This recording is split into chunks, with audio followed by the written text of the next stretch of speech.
The surgical tent shook violently as another explosion tore through the desert night. Dust rained from the Are you canvas sure you're ceiling, ready for this? swirling in the harsh LED Possibility of lights choice. that Be illuminated the careful. makeshift operating table. Outside, the staccato rhythm of automatic weapons fire echoed across Fort Sentinel like Thank you deadly for your percussion. service. It was an Dr. honor. Cassandra The Brennan honor is didn't ours. flinch. Her gloved hands moved with practiced precision to the open chest cavity of Private Ryan Mitchell, a 22-year-old from Sacramento whose left lung had been shredded by shrapnel. Blood pooled in the surgical field, despite the suction catheter working at full capacity. The heart monitor beeped steadily, each tone a small victory against the chaos surrounding them. "Cass, we need to evacuate," Nurse Rebecca Collins said, her voice tight with fear. "That last one was close, maybe 200 meters." Cassandra's eyes never left the surgical field. Her fingers worked to clamp a bleeding vessel, the movements so controlled they seemed almost meditative. "He'll die in 3 minutes if I stop now. We're not moving." Another explosion. Closer this time. The LED lights flickered, and for a terrifying moment, the tent plunged into darkness. The backup generator kicked in within seconds, but those seconds felt like hours. In that brief darkness, Cassandra had kept her hands exactly where they were, feeling her way through the surgery by touch and memory alone. "Suture," she said calmly. Rebecca's hands trembled as she passed the needle driver, but she passed it. Outside, men were shouting, running. The distinct whistle of an incoming mortar round made everyone in the tent tense, waiting for impact. It hit somewhere to the east, far enough away to breathe again, close enough to remember they might not get lucky next time. Cassandra tied off the vessel with 3 quick motions. Suction. I need to see the lower lobe. The patient's vitals held steady. Oxygen saturation at 89%. Not great, but alive. Still breathing, still fighting. "You're insane," Rebecca whispered, but there was admiration in her voice. "Beautifully, completely insane." "I'm a doctor," Cassandra replied, reaching for the next clamp. "This is what we do." 20 minutes later, Private Mitchell was stable, intubated, and on his way to the recovery area. Cassandra pulled off her surgical gloves and dropped them in the biohazard bin, her hands finally allowing themselves to shake now that the patient was safe. She closed her eyes and took one deep breath, then another, grounding herself back in the present moment. That was when the silence hit her. The gunfire had stopped. The explosions had ceased. The attack, whatever it had been, was over, and she had just performed thoracotomy surgery in the middle of it, too focused to even notice when the danger had passed. Rebecca touched her shoulder. "You okay?" "Yeah." Cassandra opened her eyes and managed a tired smile. "Yeah, I'm good." But as she walked out of the surgical tent into the pre-dawn darkness of Fort Sentinel, something in the air felt different, changed. She couldn't quite name it yet, but she would remember this feeling later. This sense of standing on the edge of something that would either break her or forge her into something stronger. She just didn't know which yet. 4 weeks earlier, Fort Sentinel had been a different place. The morning sun cast long shadows across the desert compound as Cassandra adjusted her medical bag and walked toward the administrative building. At 28 years old, she had already logged 3 years of contract work in various military medical facilities, earning a reputation as someone who could handle pressure and make difficult calls under impossible circumstances. Her petite frame and quiet demeanor often caused people to underestimate her, but those who worked alongside her knew better. The base itself sat 80 miles north of the Mexican border, a sprawling collection of temporary structures and permanent buildings that housed 450 personnel. Operation Guardian Shield, they called it, a combination security and humanitarian mission focused on border protection and medical assistance to communities caught in the crossfire of cartel violence. It wasn't technically a war zone, but the body count suggested otherwise. "Dr. Brennan!" A young specialist jogged up to her, slightly out of breath. "Ma'am, there's a briefing in 10 minutes. New commanding officer, Everyone's required to attend. Cassandra felt her stomach tighten. Colonel Henderson, their previous commander, had been fair and supportive of the medical team.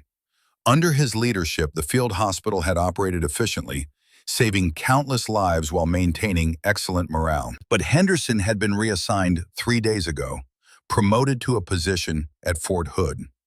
Nobody knew much about his replacement except that he was a general, which meant Fort Sentinel was apparently more important than they thought. The briefing room was packed when she arrived. Soldiers stood along the walls, every chair taken. The air conditioning struggled against the desert heat and the body warmth of so many people crammed into one space. Cassandra found a spot near the back, next to Captain Elliot Grayson, the second-ranking physician in their medical unit. "Heard anything about the new boss?" she asked quietly. Elliot shook his head, but his expression was concerned. "Just rumors. Apparently he's old school, very old school." Before Cassandra could ask what that meant, the side door opened and General Victor Hardwick entered the room. He was a tall man, early 50s, with silver-gray hair cut in a military regulation style and a bearing that demanded attention. His uniform was immaculate, the chest adorned with ribbons and medals that spoke of decades in service. But it was his eyes that struck Cassandra most. Cold, gray, hard as steel and twice as unyielding. These were eyes that had seen combat, made impossible decisions, and lived with the consequences without flinching. Everyone stood at attention. Hardwick surveyed the room slowly, letting the silence stretch until it became uncomfortable. "At ease," he finally said. His voice carried authority without needing to be raised. "I'm General Victor Hardwick. As of 0600 this morning, I am your commanding officer. Some of you may have heard of me. Most of you probably haven't. That's fine. You'll learn."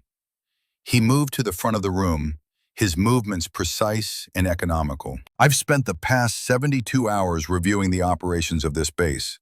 Medical reports, supply chains, personnel files, casualty rates, and I have to tell you, I'm not impressed." Cassandra felt the room tense. Around her, soldiers exchanged glances. "Your casualty survival rate is 73%, Hardwick continued. "That sounds good until you realize it means 27% of the people brought to this facility die. That's unacceptable. Resources are being wasted on cases with little chance of survival. Time and personnel are being diverted to low-priority casualties, while high-value personnel wait for treatment." He paused, letting that sink in. "Effective immediately, this medical unit will operate under a new protocol. I call it Casualty Prioritization Protocol. It's simple. We rank incoming casualties by their value to ongoing operations and treat accordingly."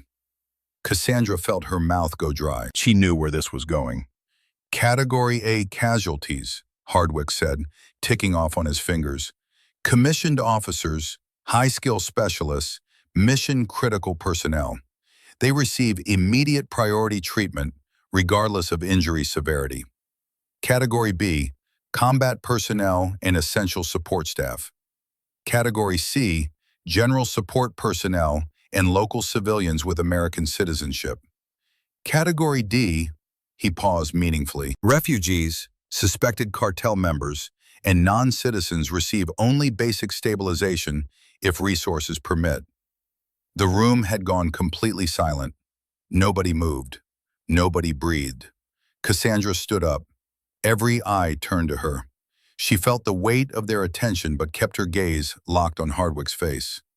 "Sir, with respect, the Hippocratic Oath requires physicians to treat all patients with equal care, regardless of social status. What you're describing violates fundamental medical ethics and the Geneva Conventions." Hardwick's eyes narrowed slightly as he studied her. "You're Dr. Brennan, correct? I've read your file. Johns Hopkins Medical School. Top of your class, 3 years contract service, impressive credentials." He walked toward her slowly, each step deliberate. "But you seem to have forgotten something, Doctor. This is a military operation. You follow orders, my orders, or you can pack your bags and go back to civilian medicine." Medical decisions must be based on medical criteria, sir, Cassandra said, her voice steady despite the adrenaline coursing through her veins. Severity of injury and likelihood of successful treatment, not rank, not nationality, not perceived value. The tension in the room was suffocating. Soldiers watched the exchange with wide eyes, some with admiration for Cassandra's courage, others with fear for what was about to happen to her. Hardwick stepped closer until he was less than 3 feet away. Let me make something very clear, Dr. Brennan. I have spent 30 years in the United States Army.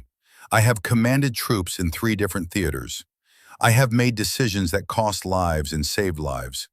I know exactly what I'm doing. You, on the other hand, are a contract employee who can be terminated with a single phone call. So when I give an order, you will follow it. Is that understood? Cassandra met his gaze without flinching. I understand your position, sir, but I cannot in good conscience follow orders that result in preventable deaths based on arbitrary classifications. If that costs me this job, so be it. For a long moment, nobody spoke. Hardwick stared at her, his jaw tight, his hands clenched at his sides. Then, slowly, deliberately, he turned away. This briefing is over, he said coldly. Medical personnel stay behind. Everyone else, dismissed. The room emptied quickly, soldiers filing out in silence. Cassandra remained standing, aware of the other medical staff members watching her. Rebecca Collins looked worried. Captain Grayson looked terrified. The junior medics looked confused, uncertain what to do or say. When the last non-medical person had left, Hardwick turned back to face them. Dr. Brennan has just demonstrated what happens when personal ideology conflicts with military necessity. She believes her medical degree gives her special privileges. It doesn't. The casualty prioritization protocol is now in effect. Anyone who refuses to follow it will be removed from this facility. Are there any questions? Silence. Good. Get back to work. He strode toward the door, then paused and looked back at Cassandra. Dr. Brennan, my office. 1 hour. Don't be late. Then he was gone, leaving behind a room full of people who suddenly didn't know where to look or what to say. Rebecca immediately came to Cassandra's side. Cass, what are you going to do? My job, Cassandra said quietly. Same as always. Captain Grayson shook his head. You just committed career suicide. You know that, right? He's going to destroy you. Maybe, Cassandra admitted, but I'm not going to let patients die because they have the wrong rank or the wrong passport. This is the military, Grayson said, his voice low and urgent. There's a chain of command. You can't just refuse orders. Medical ethics transcend chain of command, Elliot. You learn that in medical school, too. Medical school doesn't pay my mortgage, Grayson shot back. I have a family, kids. I can't afford to be a martyr. Cassandra looked at him for a long moment, then nodded slowly. I'm not asking anyone else to take this risk, but I can't do what he's asking. I won't. She walked out of the briefing room and into the harsh desert sunlight, feeling the weight of what she'd just done settling onto her shoulders like a physical burden. 1 hour until she faced Hardwick alone in his office. 1 hour to decide if she was going to back down or stand firm. Her feet carried her automatically to the medical tent. Inside, 3 patients were recovering from minor injuries sustained during patrol operations. She checked their vitals, reviewed their charts, made small adjustments to their care plans. The familiar routine calmed her, centered her, reminded her why she'd become a doctor in the first place. To save lives. All lives. Not just the ones someone decided were valuable enough to save. 55 minutes later, she stood outside General Hardwick's office, hand raised to knock. She took 1 deep breath, steadied herself, and rapped twice on the door. Enter. The office was stark and utilitarian. Military regulations and commendation certificates covered the walls. Behind the desk hung a large photograph of Hardwick receiving a medal from a 4-star general, both men shaking hands and smiling for the camera. The image was meant to intimidate, to remind visitors of the power and connections the man behind that desk possessed. Hardwick sat in his chair, fingers steepled, watching her enter. He didn't invite her to sit. "Dr. Brennan," he said slowly, "I've been thinking about our conversation earlier, about your concerns regarding medical ethics in military authority." Cassandra waited, saying nothing. "I want you to understand something," Hardwick continued. "2 years ago, I lost my son, Major Daniel Hardwick. He was 30 years old, a trauma surgeon attached to a forward operating base in Syria. There was an attack, multiple casualties. Daniel was coordinating evacuations when a mortar round hit the landing zone. He was killed instantly, along with 2 of the soldiers he was trying to evacuate."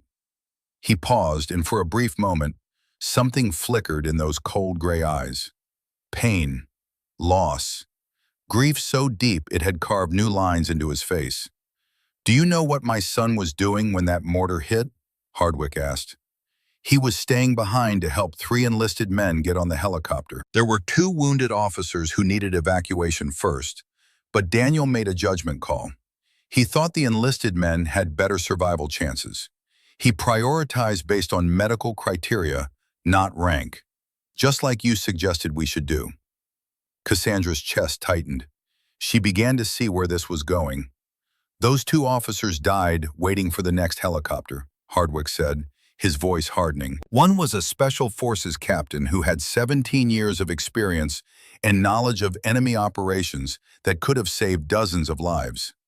The other was a logistics coordinator who managed supply chains for 3,000 troops.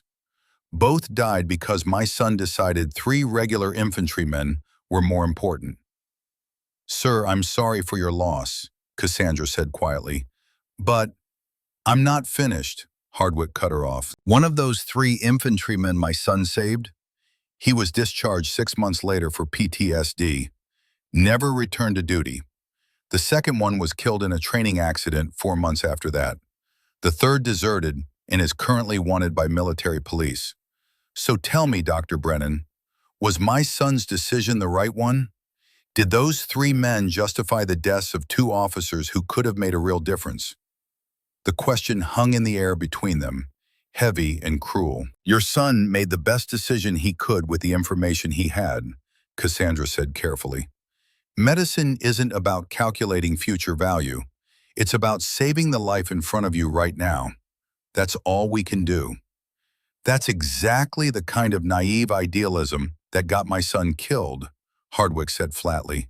"And I will not allow that same idealism to get more of my people killed. The casualty prioritization protocol is designed to maximize survival of high-value personnel. It's cold, it's calculating, it's necessary, and you will follow it or you will leave this base. Those are your only 2 options." Cassandra stood perfectly still, weighing her next words carefully. Everything she said in the next minute would determine her future at Fort Sentinel and possibly her entire military medical career. "General Hardwick," she said slowly, "I cannot begin to imagine the pain of losing your son, and I understand that pain has shaped your views on how we should practice medicine here. But grief, even grief that profound, doesn't change medical ethics. If I start making treatment decisions based on rank or nationality instead of medical need, I stop being a doctor. I become something else, something I can't be." Hardwick's face darkened. "Then you're dismissed from this facility. Pack your things. I want you gone by 1800 hours. "Sir, that's an order, Dr. Brennan. This conversation is over." Cassandra stood there for a moment longer, searching for any hint of flexibility in that hard, grieving face. She found none. Finally, she saluted, turned, and walked out. But as she stepped into the corridor, she heard Hardwick's voice behind her, so quiet she almost didn't catch it. "You remind me of him. That's the worst part. You remind me of Daniel."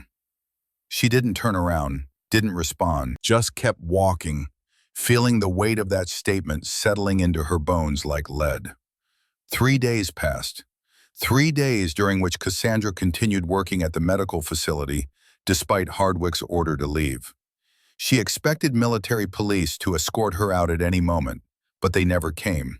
Instead, she received a formal reprimand document slid under her quarters door at 5 in the morning, citing her for insubordination and failure to comply with lawful orders. She signed it and kept working. On the fourth day, everything changed. It was 3 o'clock in the morning when the alarm sounded. Cassandra jerked awake in her bunk, heart already racing before her mind fully processed what was happening. The base-wide alert system was calling all medical personnel to the hospital tent. Mass casualty situation. She dressed in 45 seconds and ran across the compound. The night air was cool against her skin, but she barely noticed. Her mind was already shifting into emergency mode, preparing for whatever was coming. Rebecca was already at the hospital tent when she arrived, along with Captain Grayson and most of the nursing staff. "Border Patrol just called," Rebecca said, her words coming fast. 6 vehicles carrying Mexican refugees were attacked by Los Zetas cartel about 15 miles south of here. RPG attacks. Multiple vehicles on fire. They're bringing the survivors here because we're closest. "How many casualties?" Cassandra asked, already pulling on her white coat. 17 confirmed. 8 adults, 9 children, ages ranging from 4 to 62. Cassandra felt her stomach drop. 9 children. ETA? 10 minutes. Prep all surgical suites. Get every available medic in here now. Call in off-duty personnel. This is going to be bad.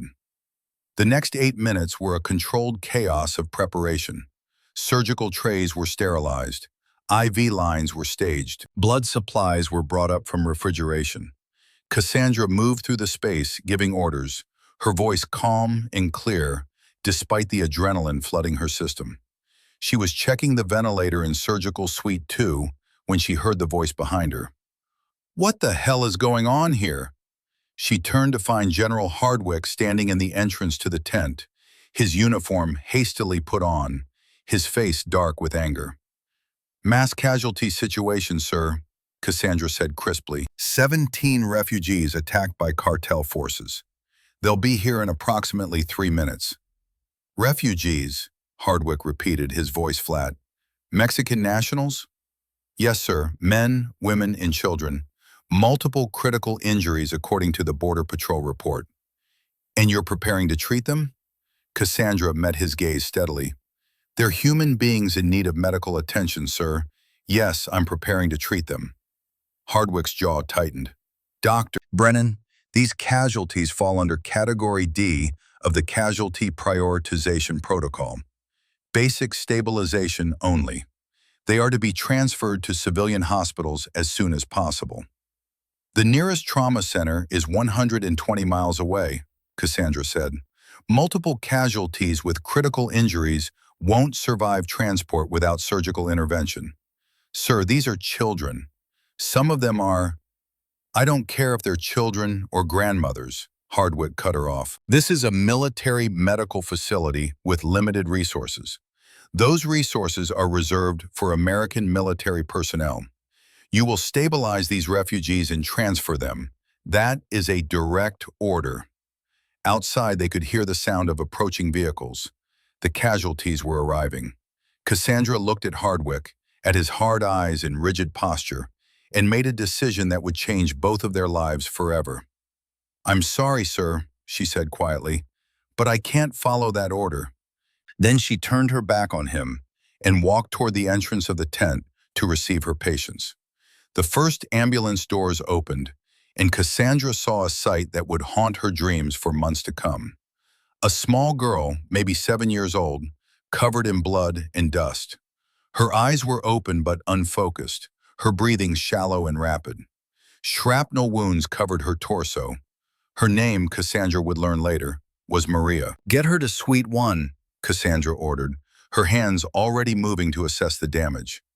Penetrating abdominal trauma, possible liver laceration, definite internal bleeding. This child needed surgery immediately, or she would die within the hour. Behind her, she heard Hardwick's voice, low and dangerous. "Dr. Brennan, I'm warning you for the last time. Step away from that patient." Cassandra's hands were already inside the trauma bay, starting an IV line. "Rebecca, prepare for emergency laparotomy. We need O-negative blood. 4 units standing by. Grayson, how many other criticals?" "3 more with penetrating trauma," Grayson called from across the tent. "2 with severe burns. The rest are stable for now. Then we start with the worst cases. Triage protocol. Let's move." She was wheeling Maria toward the surgical suite when Hardwick stepped directly into her path. They were less than, "Do you understand what I'll be in the operating room." She moved around him, pushing the gurney toward the surgical suite. Rebecca followed immediately, as did 2 of the medics. Behind her, she heard Hardwick's voice raised in fury, but she didn't stop, didn't look back, just kept moving forward, one step at a time, toward the operating room where she would either save a life or end her career. Probably both. In the corner of the tent, Sergeant Major James Foster stood quietly, his smartphone in his hand. The recording light blinked silently red as it captured everything. Nobody noticed him. Nobody ever did. That was the thing about senior enlisted men. They were always there, always watching, always remembering, and sometimes always recording. The surgery took 4 hours. 4 hours of delicate work inside Maria's small body, repairing a lacerated liver, removing shrapnel fragments from her intestines, and stopping bleeding that threatened to drain the life from her with every passing second. Cassandra's hands moved with mechanical precision, but her mind stayed razor-focused on the task. Every suture, every clamp, every decision measured against the thin line between life and death. Outside the operating room, General Hardwick had remained in the medical tent for exactly 17 minutes after Cassandra defied him. 17 minutes of watching the medical staff work on refugees he'd ordered them to turn away. 17 minutes of feeling his authority dissolve like salt in water. Then he'd left without another word, his footsteps heavy and deliberate against the packed earth floor. By the time dawn broke over Fort Sentinel, 14 of the 17 casualties had been stabilized. 3 had died despite every effort, their injuries simply too catastrophic for even the most skilled intervention. Maria was alive, sedated, her vital signs weak but steady. The prognosis was uncertain, but she had a chance. That was all Cassandra could give her. Rebecca found Cassandra in the scrub room at 7:30, still washing blood from beneath her fingernails. "You should rest. You've been up for 5 hours." "So have you." Cassandra dried her hands and leaned against the sink, feeling exhaustion settling into her bones. "How are the others?" "Stable. Grayson is monitoring the 2 burn victims. The rest should make full recoveries." Rebecca paused. "Cass, there's something you should know. Hardwick left after you started the surgery, but before he left, he had Sergeant Major Foster pull all the medical supply requisition logs. He's documenting everything you used, building a case. Building an ironclad case. He's going to crucify you for this." Cassandra nodded slowly. She'd known this was coming. "Worth it." "Was it?" Rebecca asked quietly. "Maria's still critical. She might not make it, and you've destroyed your career for her. She's alive right now. That's all that matters right now." Cassandra pushed off from the sink and headed for the exit. "I need to check on the other patients." But before she could leave, Captain Grayson appeared in the doorway, his face pale. "Cass, you need to see this." He handed her his tablet. On the screen was an official memorandum, dated that morning, signed by General Victor Hardwick. Memorandum for all medical personnel, Fort Sentinel. Subject: resource allocation and supply chain modification. Effective immediately, all medical supply requests exceeding basic first aid materials require written authorization from the commanding officer. This includes, but is not limited to, surgical supplies, advanced medications, specialized equipment, and blood products. Requests must be submitted in writing with full justification and will be reviewed within 24 to 48 hours. Unauthorized use of restricted supplies will result in disciplinary action. Additionally, medical supply budget for this facility is reduced by 40% effective next fiscal cycle. All personnel are expected to operate with maximum efficiency and minimum waste. V. Hardwick, Brigadier General, U.S. Army. Cassandra read it twice, feeling a cold knot forming in her stomach. It was brilliant, in a cruel way. Hardwick couldn't simply remove her without cause, not after she just saved lives, but he could make it nearly impossible for her to do her job. He could strangle the medical operation with bureaucracy and budget cuts until she either submitted to his authority or quit in frustration. "This is retaliation," Rebecca said, reading over Cassandra's shoulder. "Pure and simple." "Can he do this?"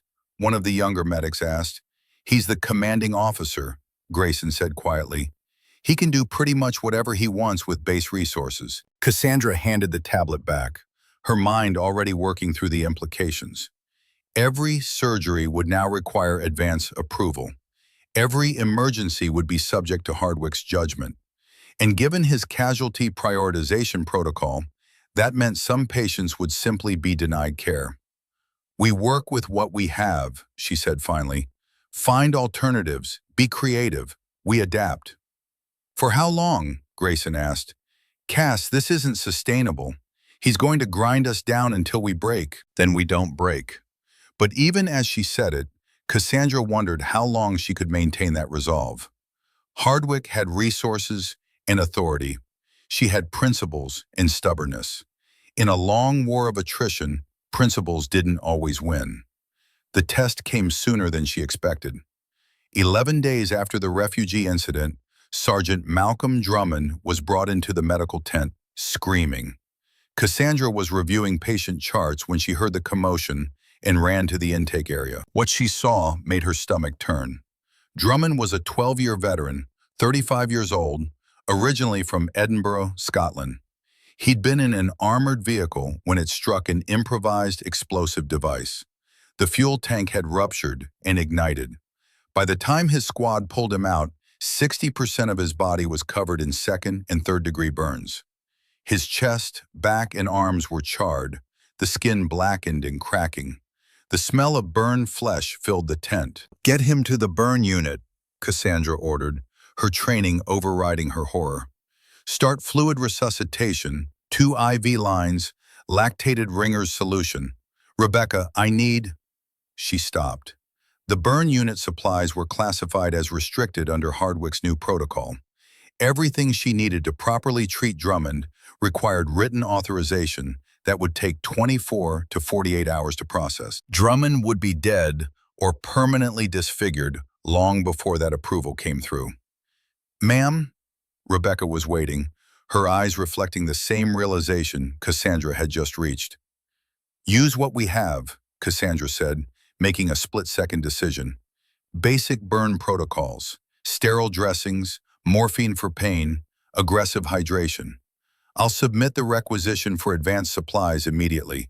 She spent the next 2 hours stabilizing Drummond as best she could with basic materials, then sat down to write the most detailed supply requisition of her career. She needed silver sulfadiazine cream, specialized burn dressings, specific antibiotics, and advanced pain management drugs. The total cost was approximately $8,000. Without these supplies, Drummond would face permanent disability, possible limb amputation, and a high risk of fatal infection. She submitted the requisition at 2 in the afternoon. By 5 o'clock, there was no response.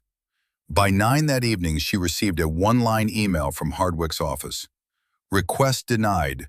Use standard burn treatment protocols." Cassandra stared at her computer screen, reading those 6 words over and over. Standard protocols meant Drummond would suffer needlessly. He'd lose function in his arms. He'd carry scars that went beyond skin deep. And for what? To prove a point? To punish her for defying orders? She checked on Drummond at 10 o'clock. He was conscious, barely, his face twisted in agony despite the morphine. "Doc," he whispered through cracked lips. "It hurts. God, it hurts so much." "I know," Cassandra said, adjusting his IV rate. "I'm working on getting you better medication. Just hold on." "My girls," he murmured.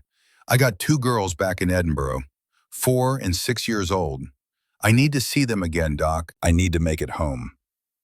Cassandra thought about those 2 little girls who didn't know yet that their father had been burned trying to protect people thousands of miles from home. She thought about explaining to them that their father had suffered permanent injuries because a general wanted to teach a doctor a lesson about following orders. At 2 in the morning, she made her decision. The supply depot was locked and dark when she arrived. The new security measures Hardwick had implemented after the refugee incident included electronic locks and surveillance cameras.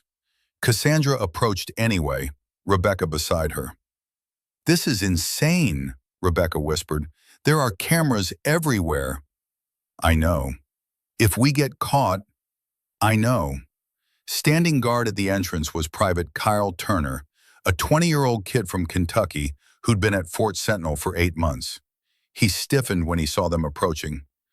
"Dr. Brennan," he said, his voice uncertain. "Ma'am, I'm not supposed to let anyone in without authorization.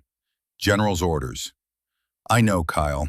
I need advanced burn supplies for Sergeant Drummond. He was brought in this afternoon. The requisition was denied." Kyle's face showed his internal conflict.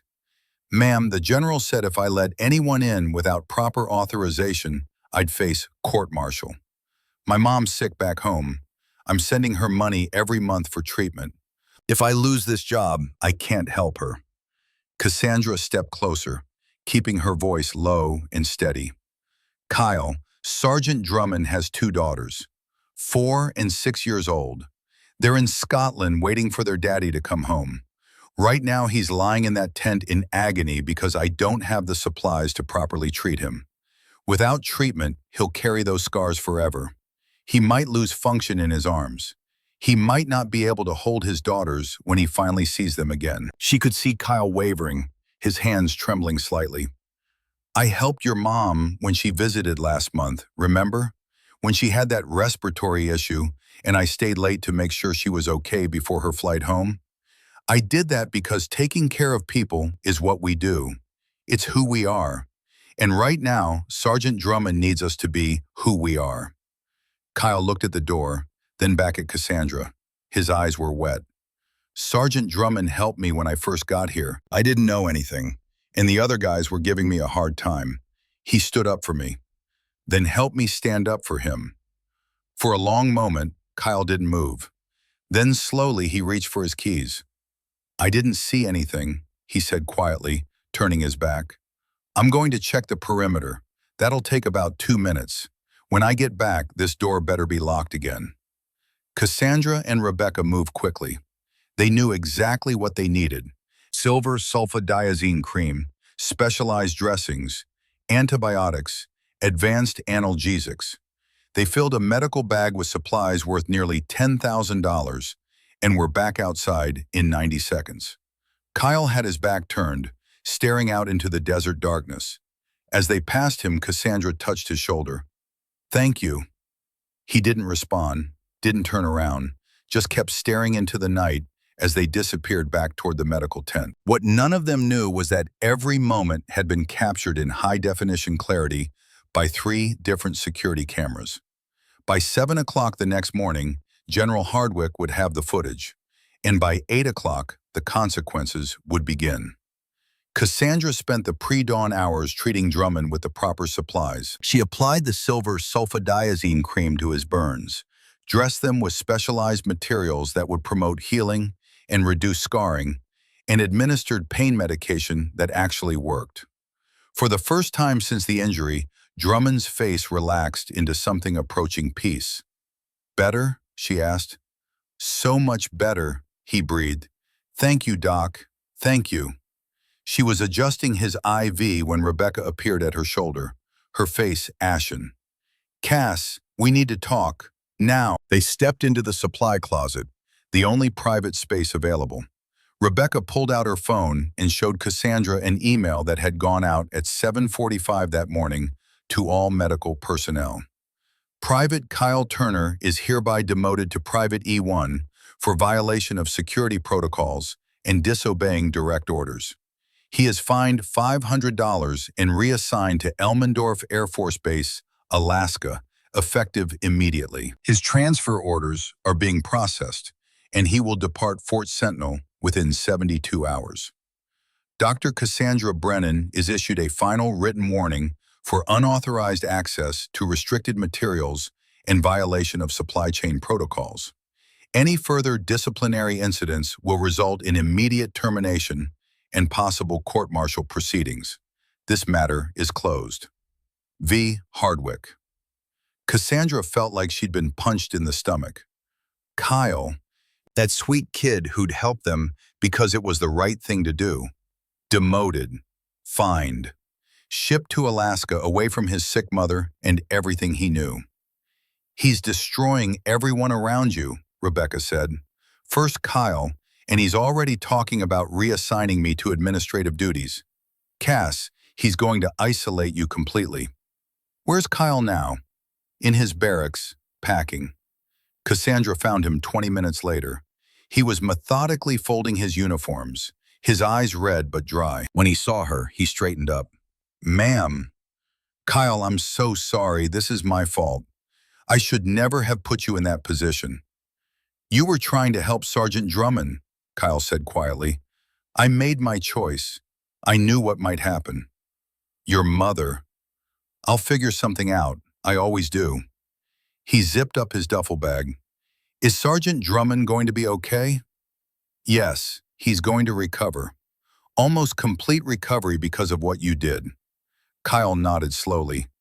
Then it was worth it. Cassandra wanted to argue, to tell him it wasn't worth sacrificing his career, but she could see in his face that he meant it. Some part of him understood what she'd been trying to teach Hardwick all along, that the value of a human life couldn't be calculated by rank or status or future utility, that doing the right thing sometimes cost everything. She left him to finish packing and walked back across the compound, feeling the weight of responsibility crushing down on her shoulders. She'd saved Drummond, but at what cost? Kyle's career, Rebecca's position, the morale of the entire medical unit. Maybe Hardwick was right. Maybe her principles were too expensive for the real world. She was still wrestling with that thought 3 days later, when everything changed forever. It started with a routine patrol. Squad Alpha, 12 soldiers on a standard reconnaissance mission along the border. They were checking a site where drone surveillance had detected suspicious activity. The IED was buried in the road, professionally placed and expertly concealed. When the lead vehicle drove over it, the explosion tore through the chassis and turned the interior into a killing box. 2 soldiers died instantly. 2 more were critically wounded, Private Aaron Webb and Lieutenant Christopher Hayes. They arrived at the medical tent at 8:45 on a Tuesday morning, and Cassandra's world narrowed to a single, impossible choice. Private Aaron Webb was 19 years old, farm kid from Ohio, joined the Army to escape poverty and send money home to his disabled father. The IED blast had given him a moderate traumatic brain injury, shattered his pelvis, and caused severe internal bleeding in his liver and spleen. His vital signs were poor, but stable.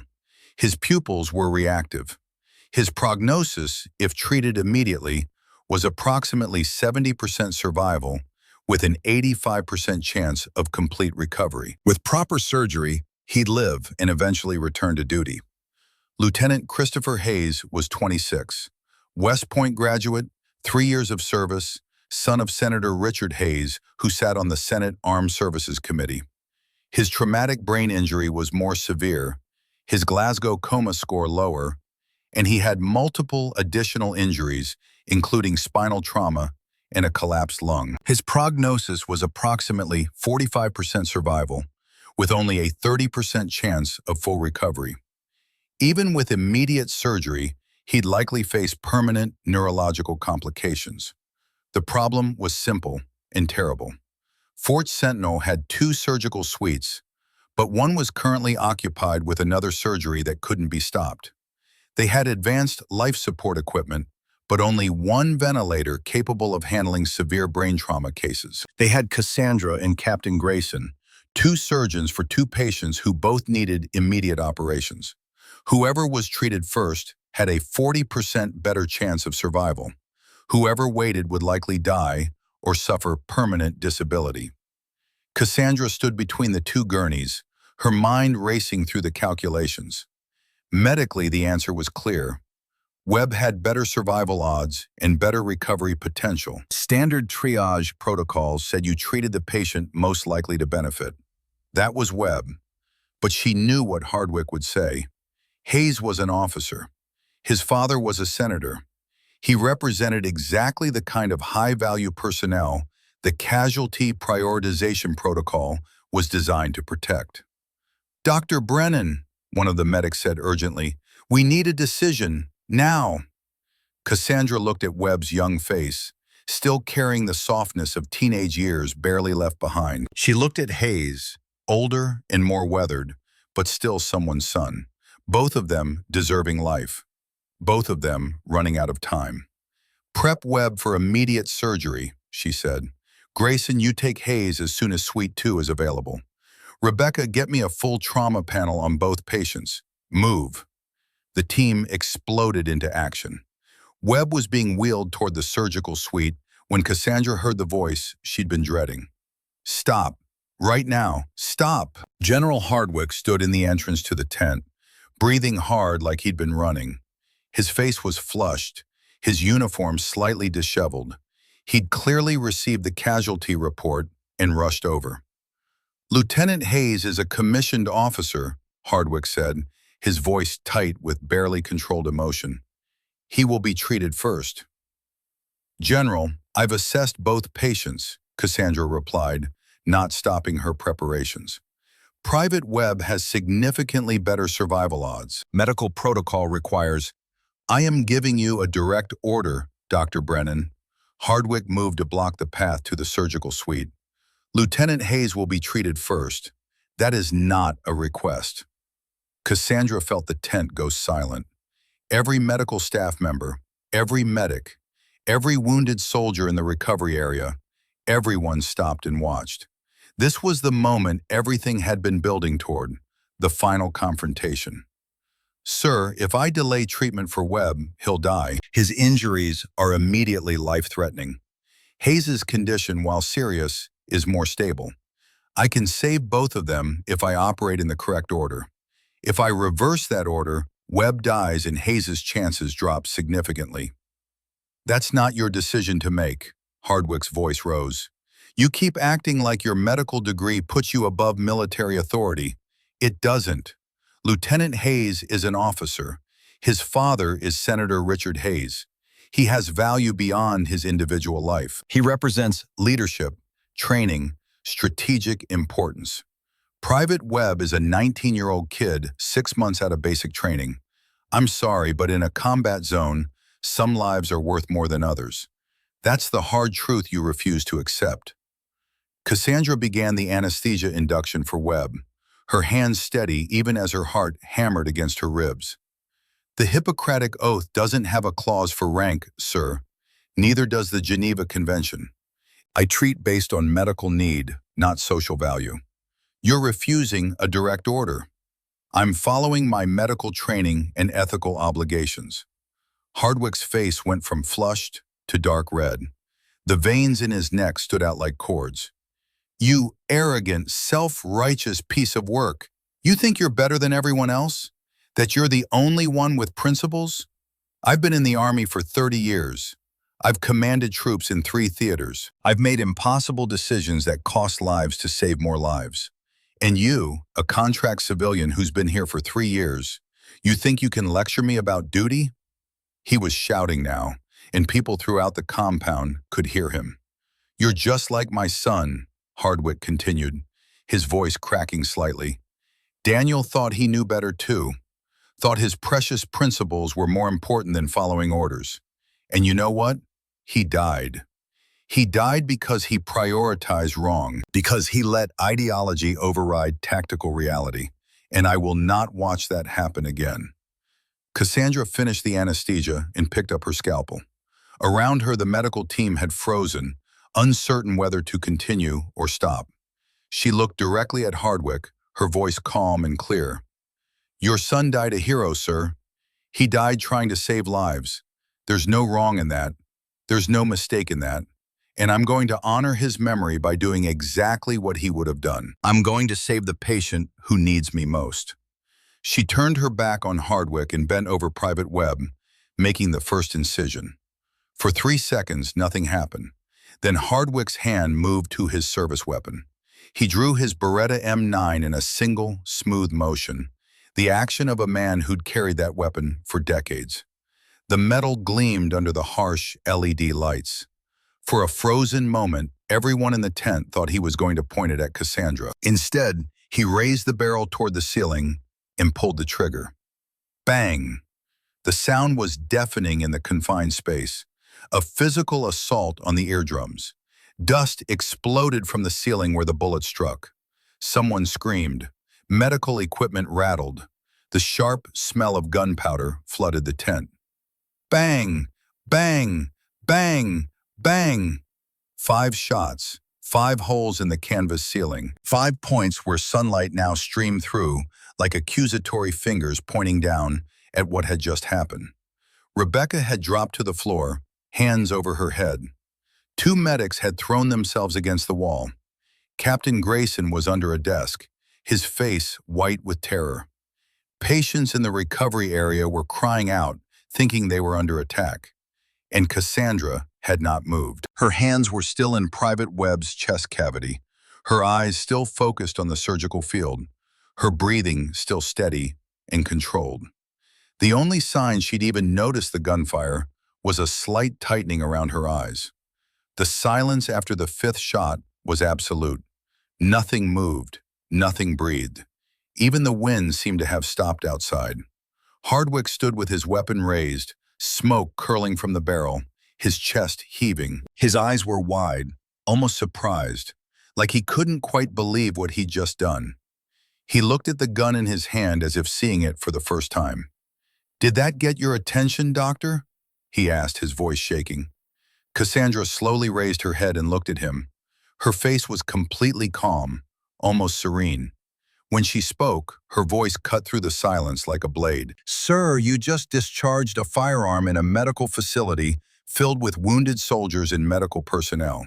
You've endangered patient lives, violated firearms safety protocols, and committed assault with a deadly weapon under Article 128 of the Uniform Code of Military Justice. This is a criminal offense. Multiple criminal offenses." Hardwick's hand trembled slightly. "I was establishing authority." "You've established that you're a danger to everyone in this facility." Cassandra returned her attention to Webb. "Now please leave so I can save this soldier's life. I have a job to do." The dismissal in her tone, the absolute refusal to be intimidated, seemed to break something in Hardwick. He holstered his weapon with shaking hands, looked around at the shocked faces staring at him, and seemed to suddenly realize what he'd done, what he'd just thrown away. "This isn't over," he said, but the words lacked conviction. "Yes, sir," Cassandra replied without looking up. "Suction. I need better visualization here." Hardwick turned and walked out of the tent. His footsteps were heavy, mechanical, the gait of a man walking in a nightmare. Behind him, he left shell casings on the floor, bullet holes in the ceiling, and the smoking ruins of a 30-year military career. In the corner of the tent, Sergeant Major James Foster lowered his smartphone. The recording light blinked off. 9 minutes and 43 seconds of high-definition video showing everything. Every word, every action, every shot fired. He saved the file and quietly backed it up to 3 separate locations before anyone noticed him. The surgery took 2.5 hours. By the time Cassandra finished with Webb, he was stable with an excellent prognosis. She immediately moved to operate on Lieutenant Hayes, but the delay had cost him. His brain injury had worsened during the wait. She did everything she could, and Hayes survived, but he fell into a deep coma with uncertain neurological outcomes. Both men were alive, but one had been saved at the potential cost of the other's full recovery. That was the price of principle. That was the weight of choosing. As Cassandra stripped off her surgical gloves at 1:15 in the afternoon, Rebecca approached her with a tablet. "It's already online." On the screen was a shaky video from someone's smartphone. The angle showed Cassandra at the operating table, Hardwick drawing his weapon, the muzzle flashes bright and sharp. The sound quality was poor, but you could hear every word of the confrontation, every shot. "Someone live-streamed it to their family," Rebecca said. "They uploaded it to Facebook. It's been shared 4,000 times in the last hour."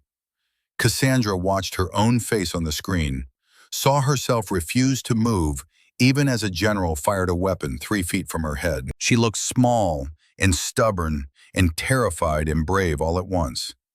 "This is going to go viral," Rebecca continued.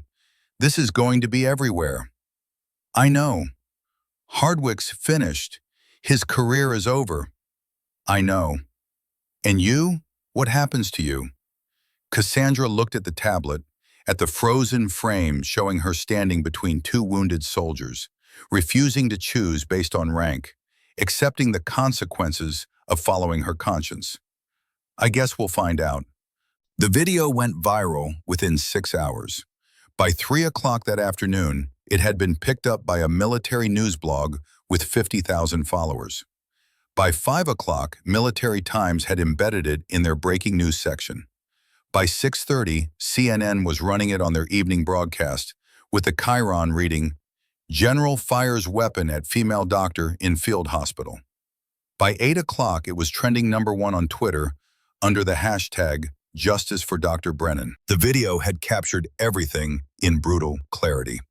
Hardwick's rage, Cassandra's calm defiance, the 5 gunshots that could be heard but not quite seen from the smartphone angle, the shocked faces of medical personnel diving for cover, and most damning of all, Cassandra's unwavering focus on her patient even as bullets punctured the ceiling above her head. Within the tent, she'd looked small and vulnerable. On millions of screens across America, she looked like something else entirely. A symbol. A woman standing alone against military authority in defense of principle. The narrative wrote itself, and it spread like wildfire through social media, news outlets, and military communities. Doctor risks career to save lives. General threatens medic with loaded weapon. Woman stands up to armed superior officer.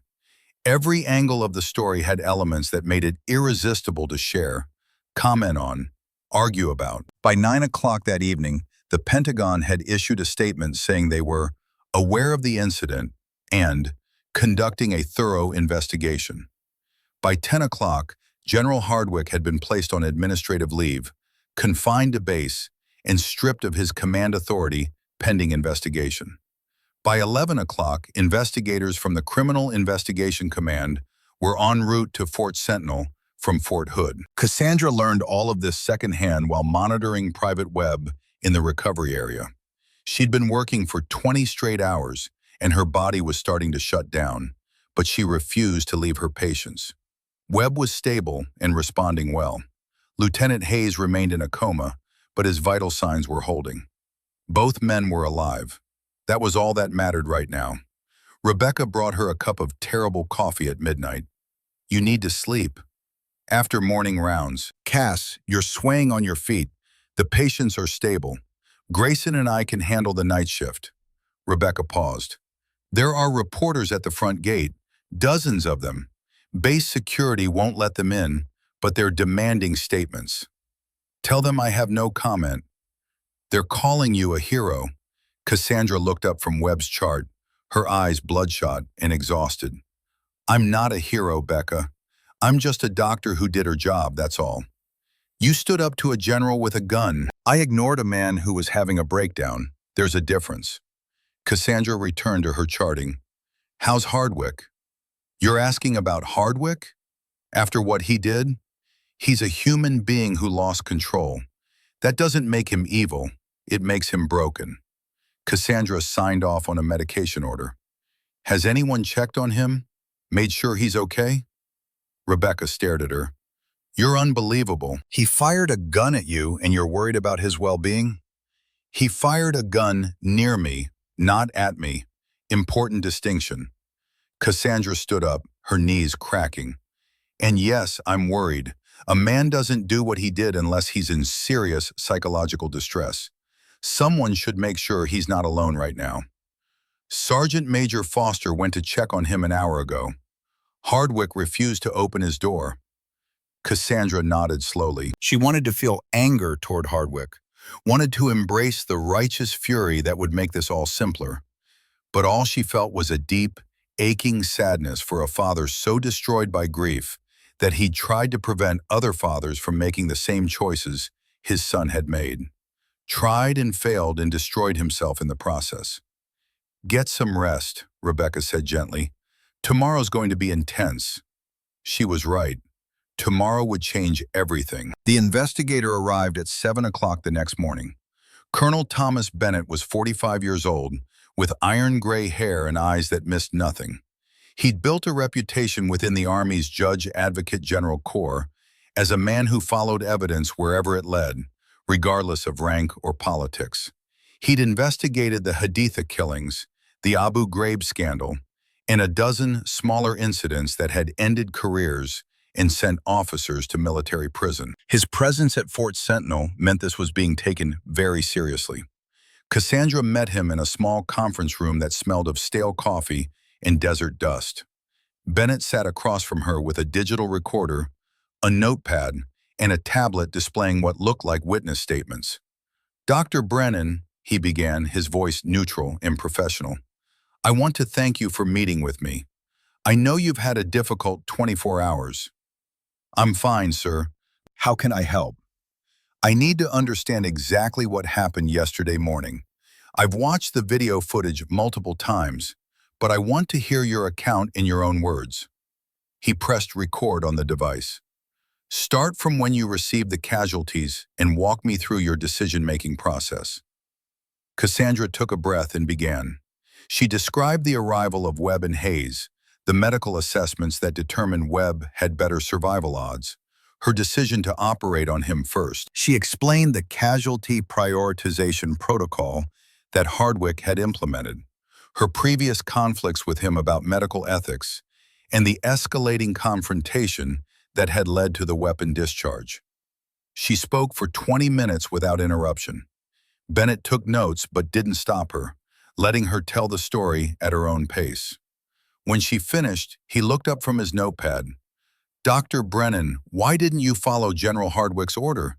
He was your commanding officer. In military culture, disobeying a direct order is one of the most serious offenses. Because following his order would have resulted in the preventable death of Private Webb. Medical decisions must be based on clinical criteria, not rank or social status. That's not just ethics, Colonel. It's also military law. Medical personnel have specific protections regarding professional autonomy in triage situations. Bennett nodded slowly. You're referring to Department of Defense Directive 6490-02 regarding medical triage in combat zones. Yes, sir.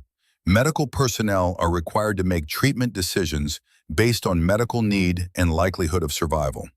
Rank can be a tiebreaker in genuinely equal cases, but it cannot override clear medical priorities.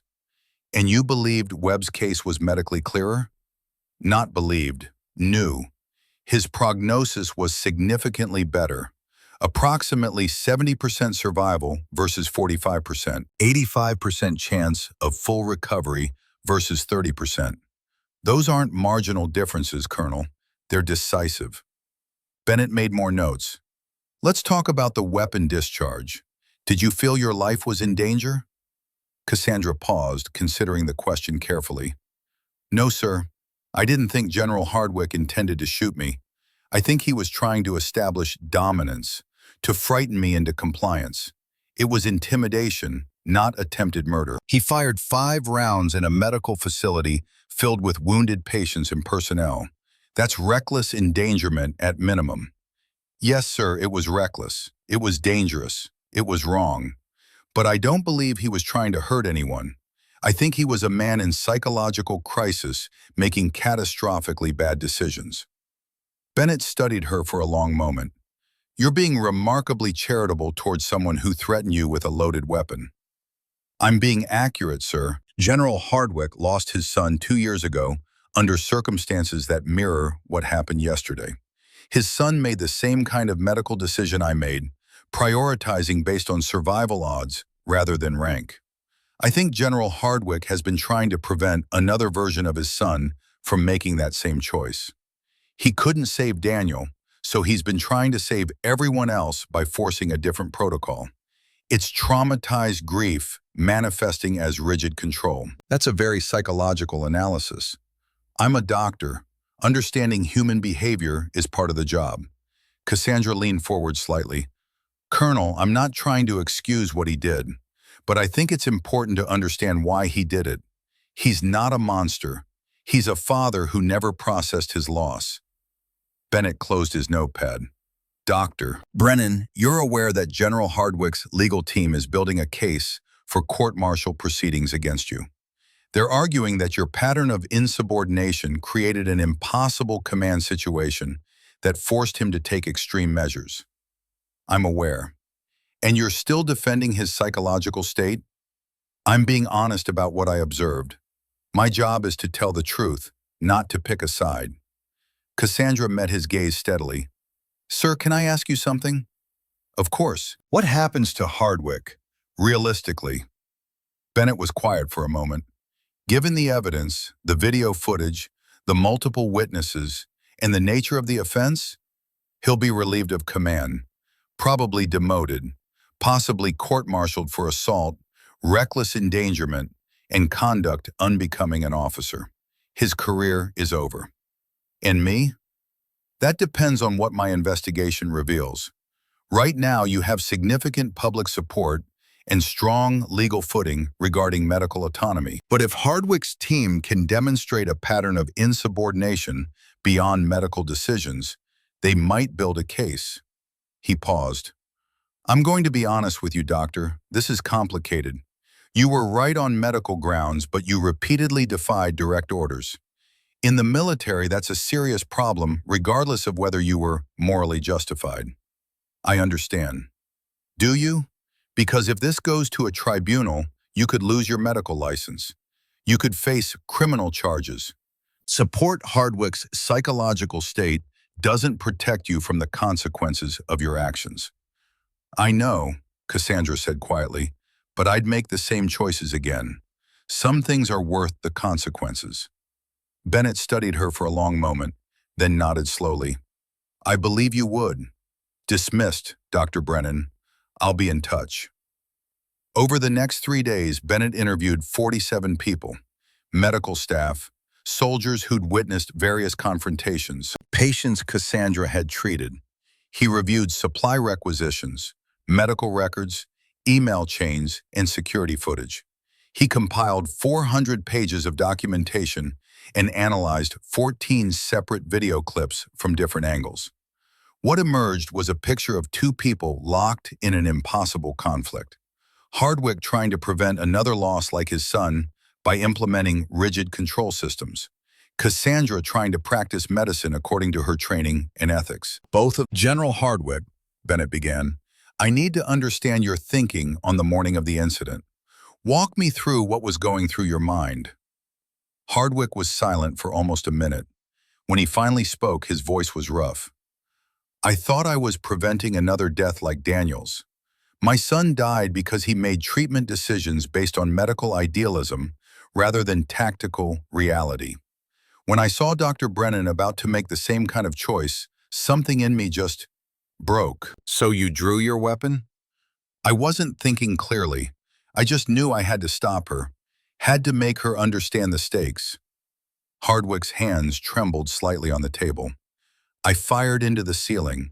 I wasn't aiming at anyone. You discharged a weapon 5 times in a medical facility. You could have killed someone. I know. Hardwick's voice dropped to barely above a whisper. I know what I did, Colonel. I know I destroyed my career. I know I traumatized my personnel. I know I was wrong. He finally looked up and his eyes were red-rimmed. But in that moment, all I could see was my son. All I could think was that I had one more chance to prevent the mistake that killed him. And I took it, even though some part of me knew it was insane. Bennett pulled out a file folder and slid it across the table. General, one of my investigators found this in your personal quarters during the evidence search. It's a journal. Your journal. Hardwick stared at the folder like it was a snake. There's an entry from March 15th, 3 days after your son died, Bennett continued. Would you like me to read it? No. I think it's important. Bennett opened the folder and read aloud. Daniel died because he was too good. He prioritized 3 enlisted men over 2 officers. If he'd followed the chain of command, if he'd understood that some lives carry more strategic value, he'd still be alive. I won't let another idealistic doctor cost us valuable personnel. Efficiency is compassion in war. I have to prevent another Daniel. The words hung in the air like an accusation. Hardwick closed his eyes. You've spent 2 years trying to redesign the military medical system to prevent doctors from making the choices your son made, Bennett said quietly. But General, your son didn't make a mistake. He made a medical decision based on his training. The fact that those men he saved didn't go on to have perfect lives doesn't mean he was wrong to save them. One of them deserted, Hardwick said bitterly. One died in a training accident. One was discharged for PTSD. My son died for 3 men who contributed nothing. Your son died trying to save lives. That's what doctors do. That's what Dr. Brennan was doing yesterday. She wasn't defying you, General. She was being your son. Hardwick's face crumpled. For the first time in 30 years of military service, he wept openly in front of another officer. Great, racking sobs that shook his shoulders and echoed in the small room. Bennett sat quietly, letting the grief that had been bottled up for 2 years finally emerge. When Hardwick finally regained control, he wiped his eyes with shaking hands. Dr. Brennan reminds me of Daniel. That's the worst part.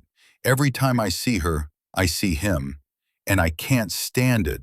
I tried to break her because I couldn't bear watching another version of my son sacrifice themselves for principle. I understand, Bennett said gently, but understanding doesn't change what happened. You assaulted medical personnel with a deadly weapon. You created an unsafe environment. You violated multiple articles of the UCMJ. There will be consequences. I know. Hardwick straightened up, some of his military bearing returning. I'm prepared to face whatever punishment is deemed appropriate. I won't fight it. I won't make excuses. What I did was indefensible. Bennett closed the folder. For what it's worth, General, I don't think you're evil. I think you're a grieving father who never got the help he needed. But the Army can't overlook what happened. Too many people were endangered. I understand. Is there anything else you want me to know? Anything that might be relevant to the investigation? Hardwick was quiet for a long moment. Then he said, Tell Dr. Brennan I'm sorry.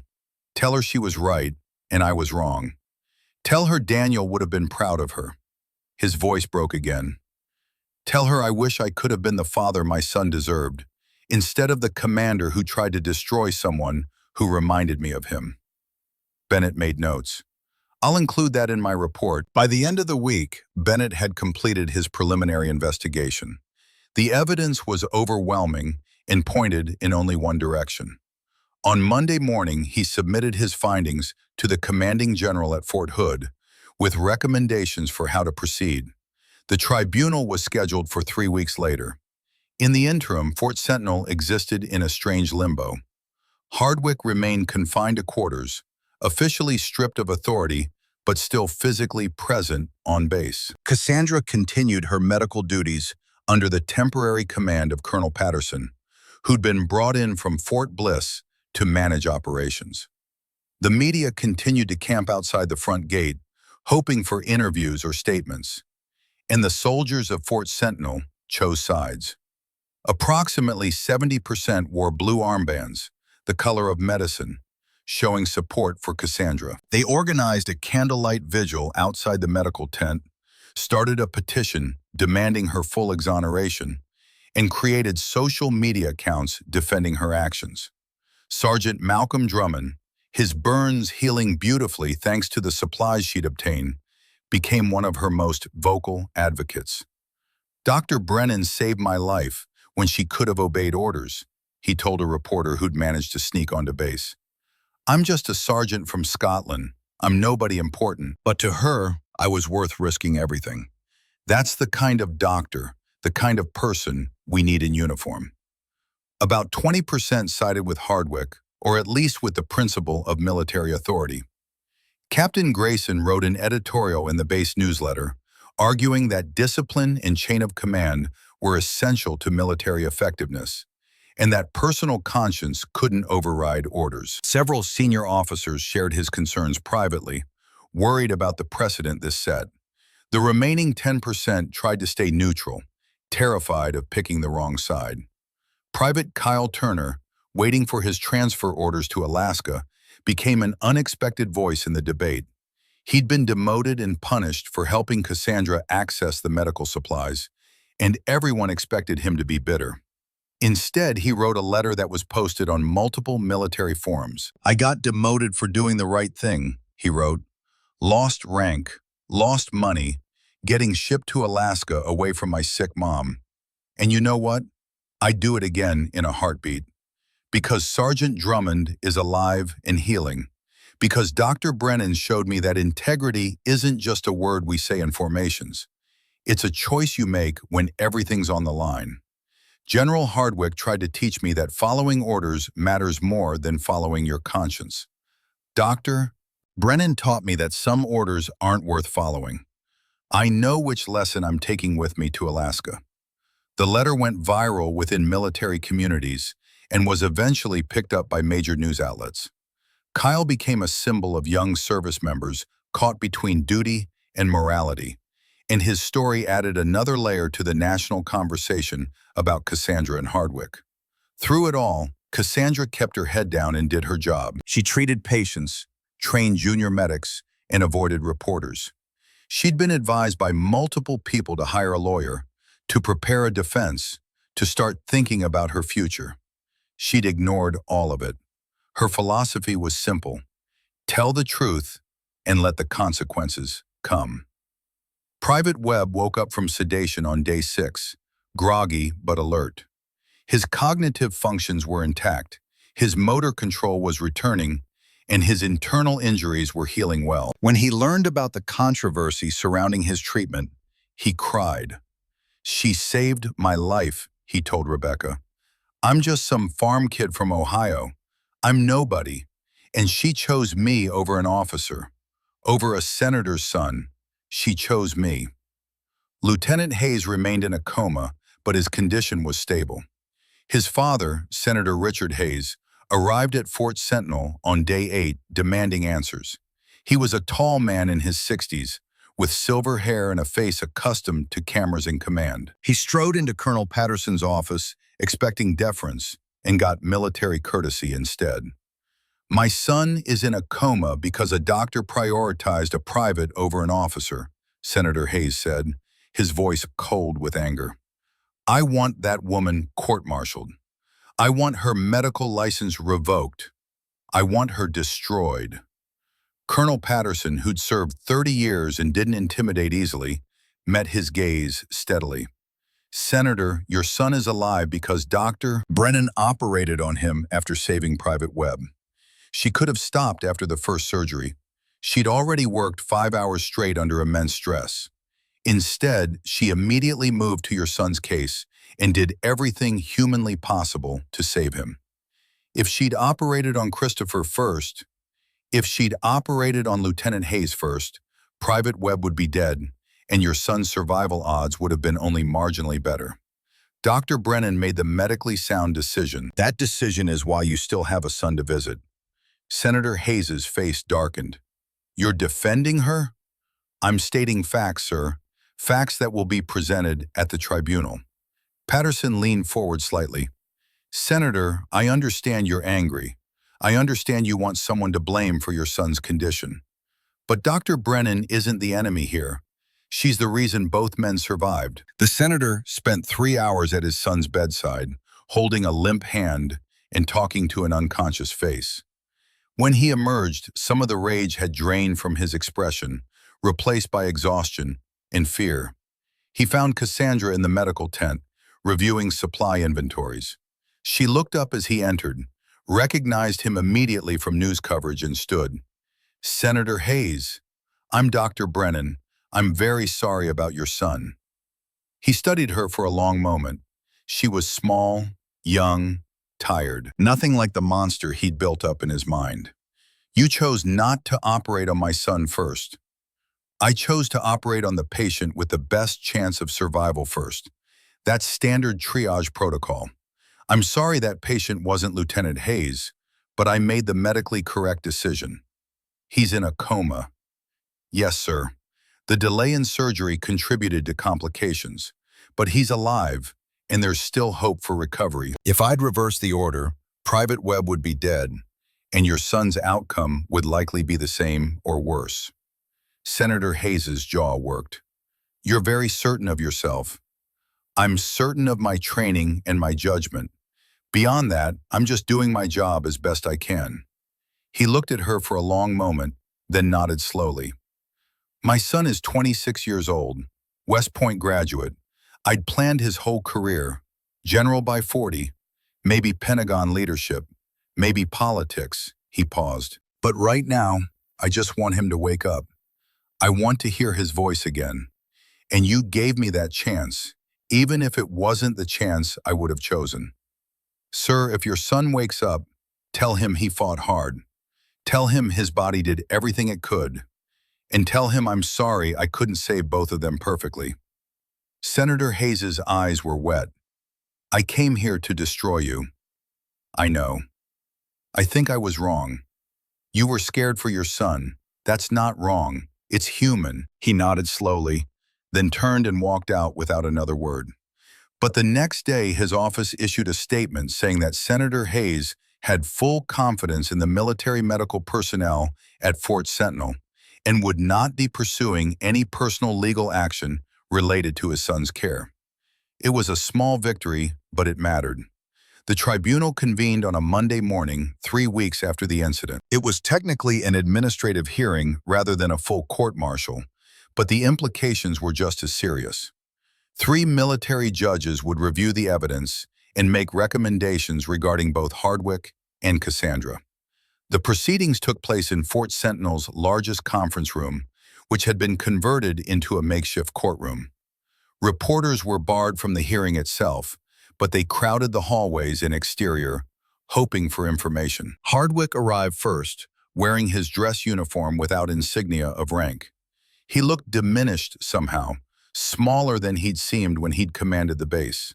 He sat at a table with his attorney, Major Patricia Lawson, a sharp woman with 20 years of military legal experience. Cassandra arrived alone. She'd been offered military legal counsel and had declined. I'm just going to tell the truth, she'd told Colonel Patterson. I don't need a lawyer for that. The hearing began at 9 o'clock sharp. The presiding judge, Colonel Marcus Winter, was a stern man in his late 50s with a reputation for fairness. He outlined the proceedings and called the first witness. Private Aaron Webb limped to the stand, still recovering but determined to testify. He'd been released from full hospital care a week earlier and was in physical therapy. His testimony was simple and powerful. Dr. Brennan saved my life, he said, his voice clear. I was bleeding out. I was dying. And she chose to help me even though I'm just a private from Ohio. Even though she knew it would cost her. She looked at me like I mattered, like my life was worth something. Nobody's ever looked at me like that before. He paused, struggling with emotion. My dad got disabled in a factory accident when I was 12. I joined the Army to help support my family. I send money home every month so my mom can take care of him. If Dr. Brennan had followed the general's order, my dad would have lost his son. My mom would have lost her son. And I would have died knowing I wasn't important enough to save. Webb looked directly at Cassandra. Ma'am, I don't know if I'm worth what you sacrificed, but I'm going to spend the rest of my life trying to be. Thank you for seeing me as a person worth saving. There wasn't a dry eye in the room. Even Major Lawson looked moved. Lieutenant Christopher Hayes was wheeled in next. He'd woken from his coma 5 days earlier with partial paralysis on his left side and some memory issues, but his mind was clear. His testimony was unexpected. I'm an officer, he said from his wheelchair. West Point class of 2021. I was trained to understand sacrifice and command decisions. And I'm telling you now that Dr. Brennan made the right call. He shifted painfully in his chair. She assessed 2 critical patients and chose to operate on the one with better survival odds. That's not insubordination. That's medicine. If she'd chosen me first because of my rank or my father's position, she would have been wrong. She would have let a 19-year-old kid die for political optics. Hayes's voice strengthened. I'm sitting here partially paralyzed because of the delay in treatment. I know that. I accept that. But Private Webb is sitting in this building alive and healing because Dr. Brennan had the courage to follow her medical judgment instead of military hierarchy. As an officer, I can tell you that's exactly the kind of moral courage we should be celebrating, not punishing. He looked at his father in the audience. My dad wanted Dr. Brennan court-martialed. I told him that if he pursued that, I would never speak to him again.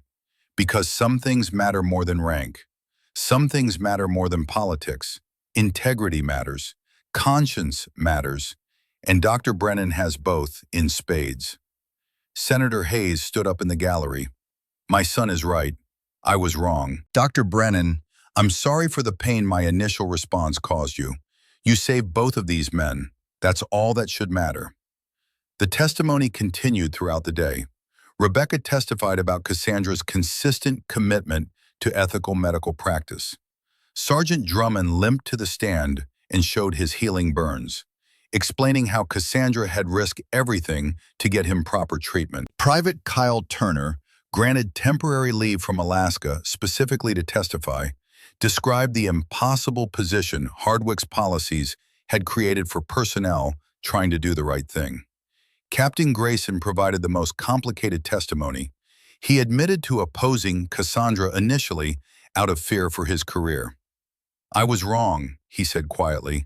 I let cowardice masquerade as professionalism.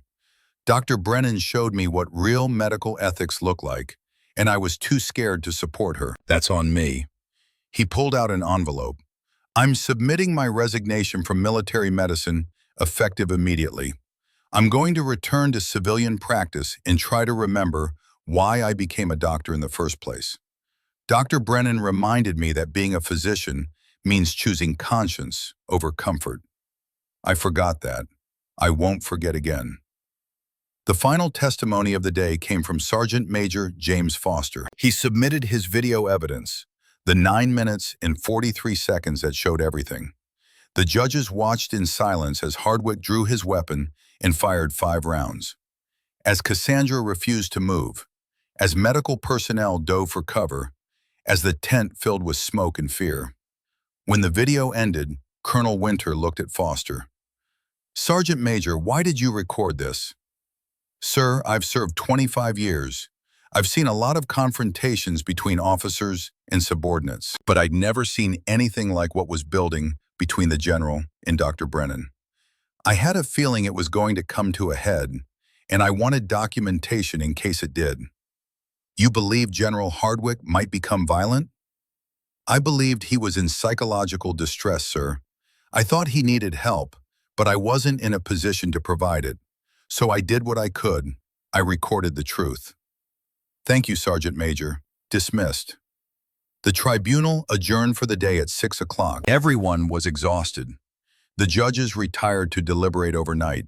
The next morning began with General Hardwick's testimony. He took the stand looking older and more tired than anyone had ever seen him. Major Lawson had advised him to maintain his position, to argue that his actions were justified by Cassandra's pattern of insubordination. Instead, he did something nobody expected.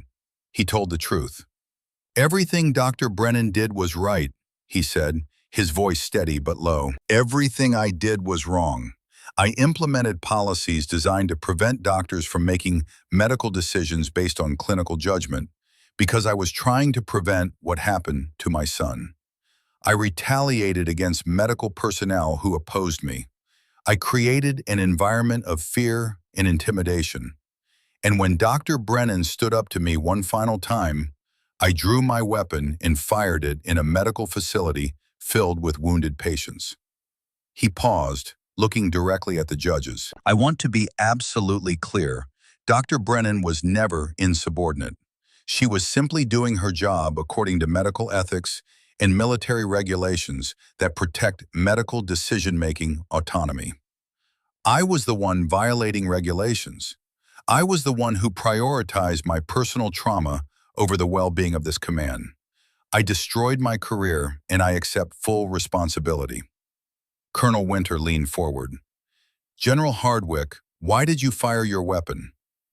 "Because I saw my son in Dr. Brennan. I saw Daniel making the same choice that got him killed, and I couldn't stand it. I thought if I could just make her understand, make her see that efficiency saves more lives than idealism, that I could prevent another death like his. But I was wrong. Daniel didn't die because he made a bad medical decision. He died because war is cruel and random and unfair. And I've spent 2 years trying to control something that can't be controlled." His voice cracked. "Doctor, Brennan practices medicine the way my son did, with compassion and courage and absolute commitment to saving every life she can. I tried to destroy that in her because seeing it reminded me of everything I'd lost. That's not leadership. That's not command. That's just a broken father taking his grief out on someone who didn't deserve it. Do you regret your actions?" "Every second of every day since it happened. But regret doesn't undo the harm. It doesn't give Dr. Brennan." He summarized the key findings. Hardwick had violated multiple articles of the UCMJ. Cassandra had acted within the bounds of medical professional autonomy. The weapon discharge constituted reckless endangerment and assault. The casualty prioritization protocol contradicted Department of Defense directives on medical triage. "My recommendation," Bennett concluded, "is that General Hardwick be relieved of command, demoted, and separated from service. Dr. Brennan should have all disciplinary actions expunged from her record and receive commendation for moral courage under extreme circumstances." The judges deliberated for 4 hours. When they returned at 3 o'clock, everyone in the room stood. Colonel Winter read the verdict in a flat, official tone. "Regarding General Victor Hardwick, this tribunal finds that the evidence demonstrates clear violations of the Uniform Code of Military Justice, specifically Articles 92, 128, and 133. General Hardwick is hereby relieved of command, reduced in rank from Brigadier General to Colonel, and will be transferred to administrative duties pending retirement. He will face no criminal prosecution in consideration of his 30 years of honorable service and mitigating psychological factors related to the death of his son. He is required to undergo psychiatric counseling and treatment for PTSD and grief-related trauma." Hardwick stood at attention, his face impassive, as his career ended. Regarding Dr. Cassandra Brennan, this tribunal finds that her actions were consistent with medical professional standards and Department of Defense regulations regarding triage autonomy. All previous disciplinary actions are expunged from her record.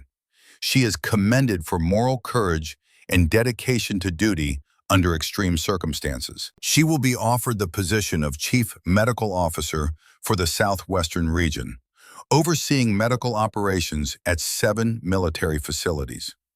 Cassandra stood perfectly still, hardly daring to believe what she was hearing. This tribunal further recommends that the casualty prioritization protocol implemented by General Hardwick be formally rescinded and that a new protocol, hereafter referred to as the Brennan Protocol, be developed to clarify medical decision-making authority in combat zones. This protocol will emphasize that medical personnel have primary authority over triage and treatment decisions based on clinical criteria. Colonel Winter closed his folder. This hearing is concluded. The room erupted. Soldiers who'd been watching cheered. Rebecca grabbed Cassandra in a fierce hug. Even Senator Hayes applauded from his seat in the gallery. Only Hardwick stood alone and silent, a man who'd lost everything and knew he deserved it. Cassandra didn't celebrate. She walked directly to where Hardwick stood, his attorney gathering papers beside him. He looked at her approach with something like fear in his eyes. "Sir," she said quietly, "I'm sorry it came to this." "You're sorry," he laughed bitterly. "I tried to destroy you. I fired a gun near your head, and you're sorry?" "I'm sorry you were in so much pain that you felt this was your only option. I'm sorry nobody helped you process your son's death. I'm sorry the system failed you before you failed us." Hardwick's eyes filled with tears. "Why aren't you angry with me?" "Because anger doesn't heal anything, and because I think you punished yourself more than any tribunal ever could." She paused. "Your son would be proud of what he did, General. He saved lives. That's what doctors do. That's what soldiers do. There's no shame in that. He died for nothing. He died trying to save people. That's never nothing." Cassandra hesitated, then added, "I hope you find peace, sir. I really do." She walked away, leaving Hardwick standing in the wreckage of his career, crying silently as personnel filed out of the room. The aftermath unfolded quickly. Senator Hayes announced a $2 million donation to Fort Sentinel's medical facility in honor of the courage and professionalism of military medical personnel. Captain Grayson followed through on his resignation and opened a free clinic for veterans in Detroit 6 months later. Private Kyle Turner was promoted back to his previous rank with back pay and transferred to Fort Sentinel specifically to work in medical supply logistics, where he developed a fast-track protocol for emergency supply authorization. Sergeant Drummond made a full recovery and returned to training duties with a new personal motto: "Your medic is your guardian angel. Respect them." Private Webb recovered completely and eventually became a paramedic in Ohio after his service ended, crediting Cassandra with inspiring his career choice. Lieutenant Hayes recovered partial function on his left side and transitioned to a position in veteran advocacy, working with his father to improve military medical care policies. The Brennan Protocol was adopted across U.S. military medical facilities worldwide, clarifying that medical personnel have final authority over triage decisions based on clinical criteria. And Cassandra turned down the chief medical officer position.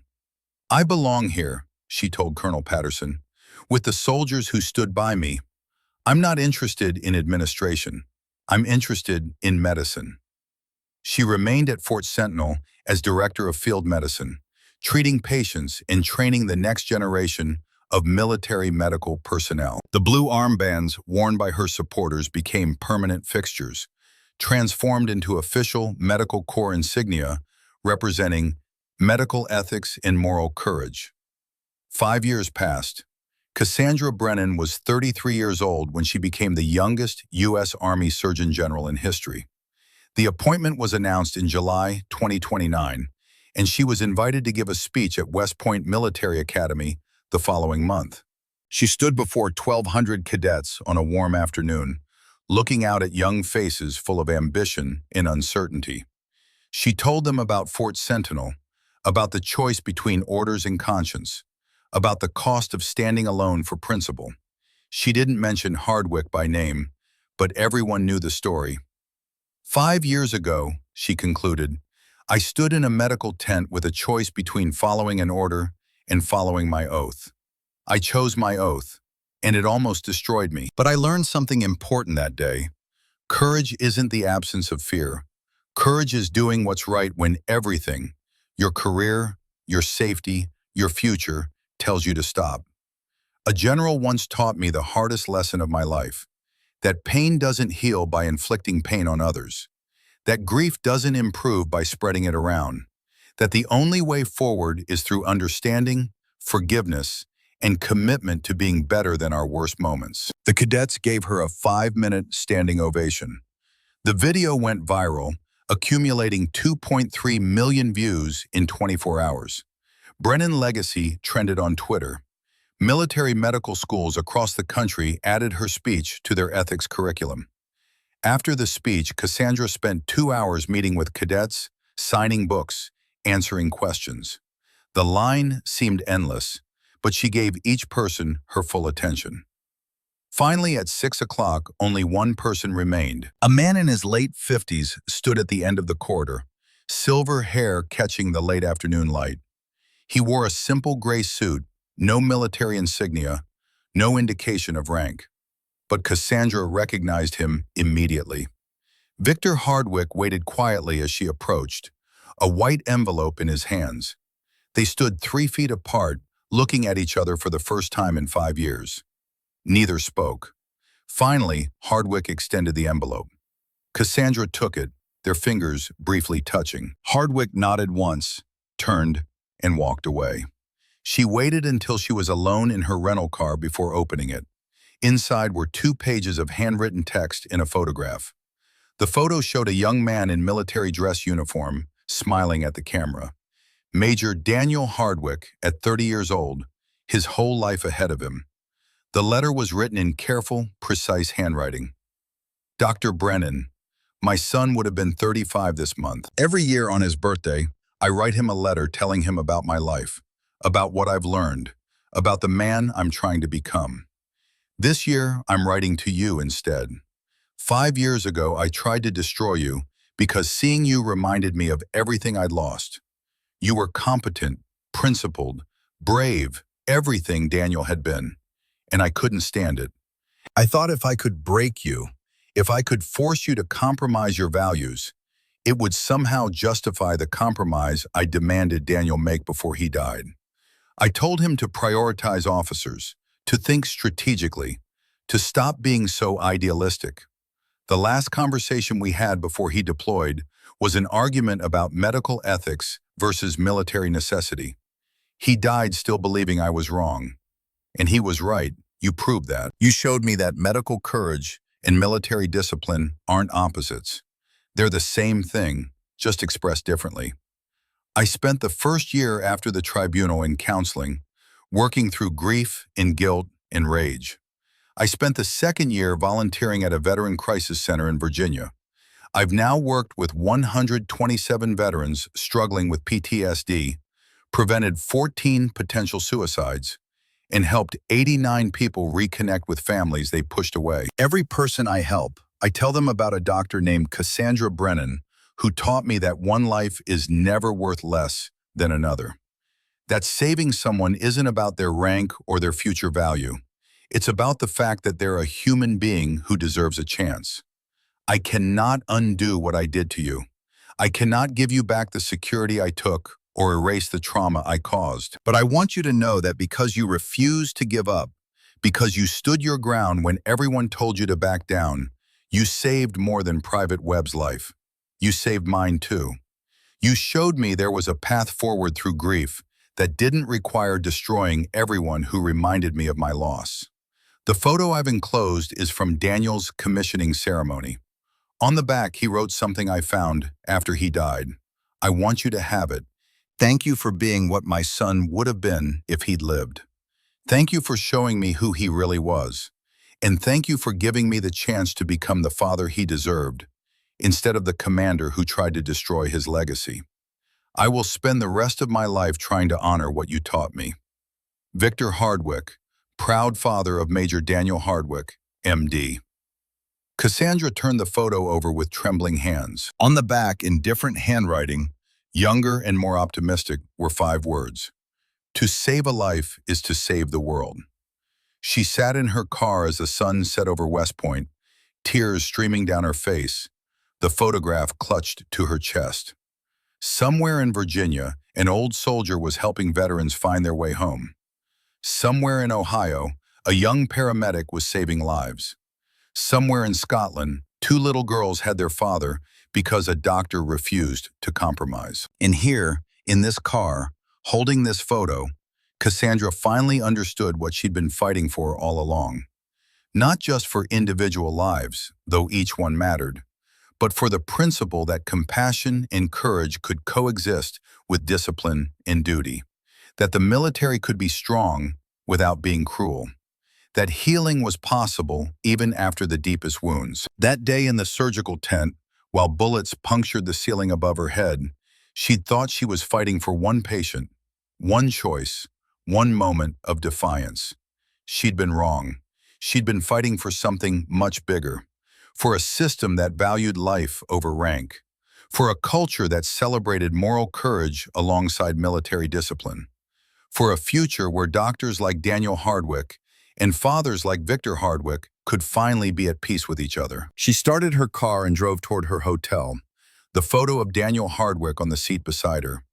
Tomorrow she would frame it and put it in her office at the Pentagon, a reminder of why she'd chosen this path, a reminder of what was worth fighting for. The 5 rounds that changed everything no longer echoed as threats in her memory.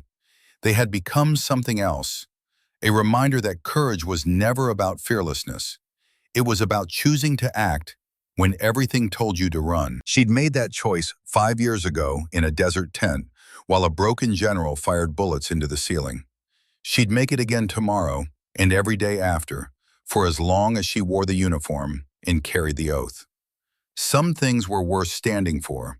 Some principles were worth defending even when it cost everything. And some people, like Daniel Hardwick and Victor Hardwick and Cassandra Brennan herself, were worth remembering not for their worst moments, but for their choice to be better than their pain. The road stretched ahead into darkness, but she drove toward it without hesitation, carrying the weight of what she'd learned and the hope of what could still be built. One life at a time, one choice at a time, one stand for principle after another. That was enough. That had always been enough. That would always be enough.